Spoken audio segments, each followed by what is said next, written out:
Hey there, Adrienne Elise here. Just thought I would pop in, talk to you about what's going on in the planets and the stars. Welcome to the Gaia Daily for February 21st through 23rd, 2020. So we're continuing to feel this powerful Mars in square to Black Moon Lilith and Chiron. And this is having the courage, finding the courage to face those darkest places and finally move out of where we've been stuck for so long, individually and collectively. And again, the universe, the stars, the planets lining up for us and telling us some important messages. We've got a ton of Pisces energy with Mercury retrograde in Pisces, the Sun now in Pisces. We've got and then, of course, Neptune at home in Pisces. And this is really highlighted because Mars in Capricorn it's in that intense square with Black Moon Lilith and Chiron, speaking of finally the tension pushing us forward and finally moving out of deep, old, stuck, dark, hidden, nasty patterns. But also Mars is in a sextile relationship with the Sun in Pisces. So this is really important because also Jupiter is in Capricorn, is in a sextile relationship to Neptune in Pisces. And so this Capricorn, so sextiles are two signs over, 60 degrees apart. And it's speaking to creative solutions like we can do this, we can figure it out, a little of this, a little of that, and some, jimmying the lock. And so it's a very powerful energy speaking to us right now over these next few days of this relationship between Capricorn and Pisces. And then we also have Mercury retrograde in Pisces. So this lining up of energies is really powerful. And Jupiter in sextile to Neptune is speaking to, it's a very mystical and magical energy. Jupiter brings light and attention and expansion to wherever it is. In sextile to Neptune, we're talking about the delusions, but also the mystical and magical energies of Pisces and the Piscean Age. So the lower octave of Pisces is our spiritual connection being hijacked through victimization. And then it kind of relates to that Capricorn energy because Capricorn represents systems and control and authority. And so those two energies together is kind of, it speaks to what trapped us in our delusions of the Piscean Age, the lies of the Piscean Age, the lies of this world that we bought into, who we've been told that we are. And so Jupiter in sextile to Neptune is like saying it's bringing the light to those delusions. And it's also bringing a very powerful, with all this Pisces energy, Mercury retrograde, the Sun, and Neptune, and all of them are in relationship, to other planets. And it's saying Pisces, the higher octave of Pisces, is dreaming, visions, mystical experience, right?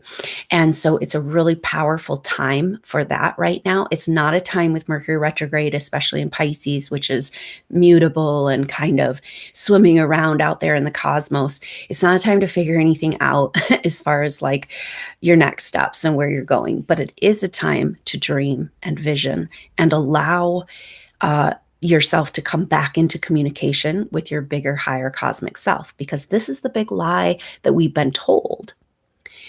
So what's blocking the dark, hidden, deepest stuff that Black Moon, Lilith, and Chiron, they're in exact conjunction right now. They will stay in exact conjunction until I don't have it right in front of me, but it's a very powerful energy through into we're going to be, they're in exact conjunction through that first week of March, I believe.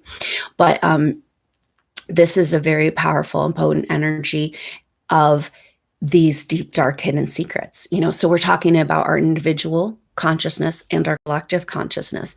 But these deep, dark, hidden secrets and distortions are exactly what's keeping us from moving forward in our evolution. And so it's powerful because we haven't had a lot of square energy since that Saturn-Pluto conjunction. And so this Mars in square to Black Moon, Lilith, and Chiron is a very potent and powerful energy around facing that darkness, being the warrior. But then we're looking at what is that darkness?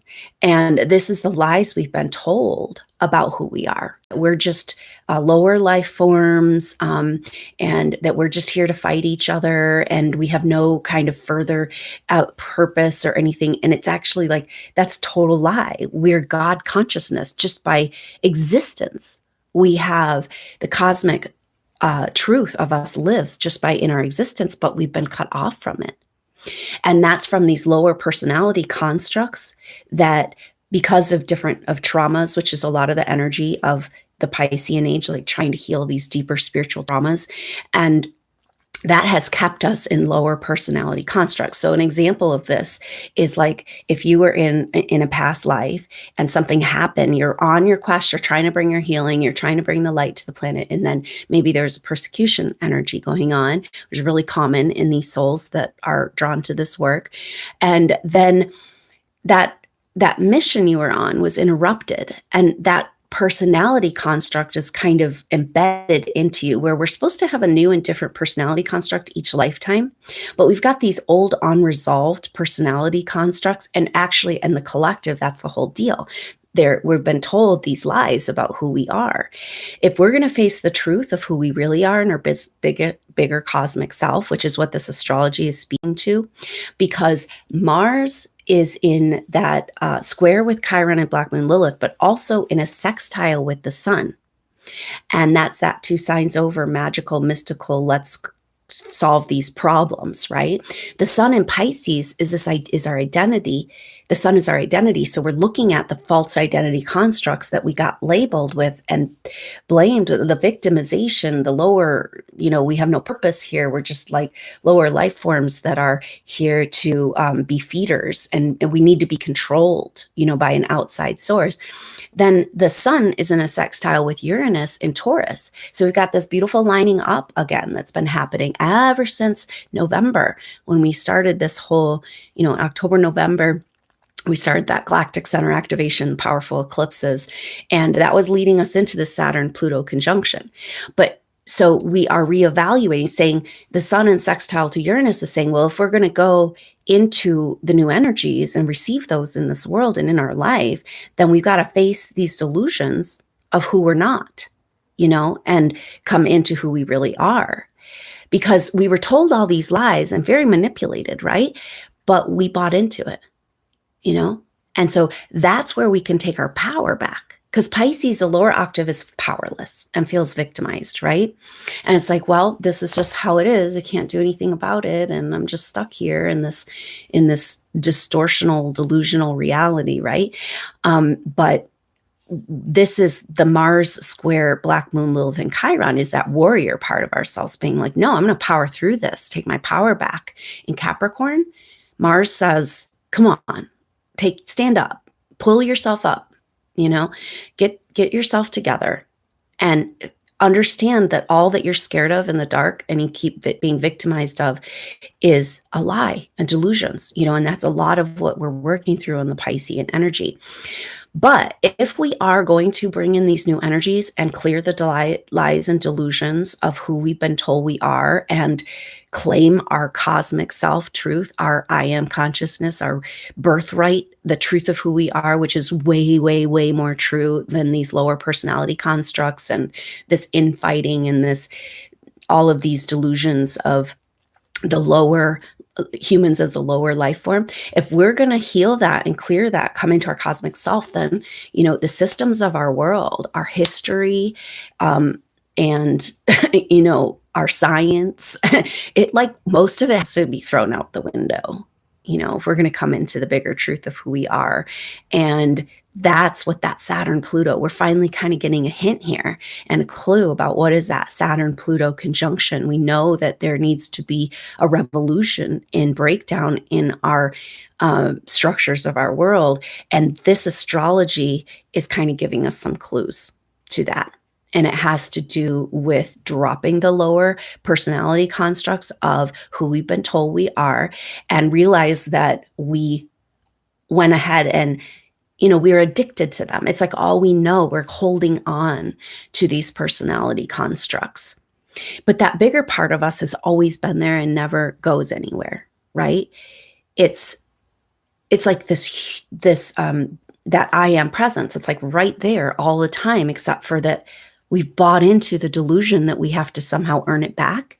So this is this interesting relationship between the Capricorn energy and the Pisces energy, and having Mars sextile the Sun in Pisces, Mars in Capricorn, Jupiter in Capricorn sextile Neptune in Pisces is saying, yeah, we got to jimmy the lock on this, right? Because a Capricorn, the control energy of the systems, took advantage of the spirituality available in the Piscean Age and used it to control humanity. And so these are the chains we need to break free of. And the whole basis of that whole delusion is that we're not God, and we need to get back to God, and we have to do something to prove, we have to cleanse ourselves, purify ourselves. We have to, and indeed we do, because our collective consciousness, our personal consciousness, there are these dark, hidden distortions that need to come into the light. But it's all about revealing the truth of our bigger cosmic self. And one by one, individually, as we start living more and more from that place, that's what can shift the collective consciousness. And that's kind of what the stars are telling us right now, is that we're jimmying the lock, and the lock that needs jimmying is exactly what the Sun in Pisces is telling us in sextile to Mars, in square to Chiron and Lilith, that we've got to reevaluate who we've been told we are, and reevaluate for ourselves. And it's interesting because we've got this Jupiter sextile Neptune, which is bringing this energy of a very powerful, we're going to be feeling that through March 10th. And that's got an energy of like revelation, like mystical, like visions, like a spiritual vision, and like this, or dreams where you get this guidance, this feeling that's been rather elusive, I think, in this last period of time on our planet. It's almost like the lower matrix has been getting stronger and stronger to keep us from this, because once you have a sense of that bigger spiritual truth and you have an experience, a mystical experience, which it seems like it's been harder and harder to come by. But once you have that, you can't go back to sleep. It's really hard to go back and think you're just a feeder eater sheep that needs to be herded with, you need to be controlled by some sort of authority. It's like, wait a minute, it just doesn't add up, and it doesn't line up. And yet the planets are all lining up for us again in this beautiful star. So the sextile, if all the signs had sextiles together, create the 6-pointed star. And this is about an activation into our star self. So everything is speaking to this bigger cosmic self trying to land. So take advantage of this time, of this mystical, magical opportunity. Mercury retrograde. It's not a time, if you're waiting for your spiritual vision and your like this connection and this bigger cosmic self, it's like, how can you know where you're going? You got to kind of go on your vision quest right now. And that's like going within, facing the darkness, and understanding that behind the darkness is the light. And that is, once you find it and it turns on, it's not like everything's just easy and falls into place, but it's a complete reorientation. And that's kind of what this Mercury retrograde in Pisces is about, and shifting those delusions of the Piscean Age, because we've got to. And that has so much to do with our identity and who we think we are in order to move into the Aquarian Age. So very potent and powerful time. Take advantage of it. This Mercury retrograde is unveiling mysteries for us individually and collectively. And just take time out to feel into this mystical revelation energy. And so I look forward, we're also coming up on this powerful Pisces new moon, which is going to be a great time for this type of, like, new moons are always a new start. And with all this Pisces energy and this lining up that's happening, it's definitely a time to meditate, be present, dream, vision, allow those space for that mystical experience in your life. And I hope you can join me for the live activation. We'll be tapping into this energy. That's going to be Saturday, February 22nd at 8 p.m. Mountain Time. That's 7 p.m. on the West Coast and 10 p.m. on the East Coast. And if you can't make the live activation, this is like, it's exactly 12 hours before the actual new moon. So it's kind of like a time that can allow us to really tap into those energies. But if you can't make the live activation, you can still catch the replay when it works in your time zone, and know that your intention to join is going to have you be a part of the group, because we're working outside of time with these energies, and your messages will be there for you with your intention to join whenever you can watch the replay. So I hope to see you there, the live activation, or on the next update. Until then, I'm Adrienne Elise. Namaste.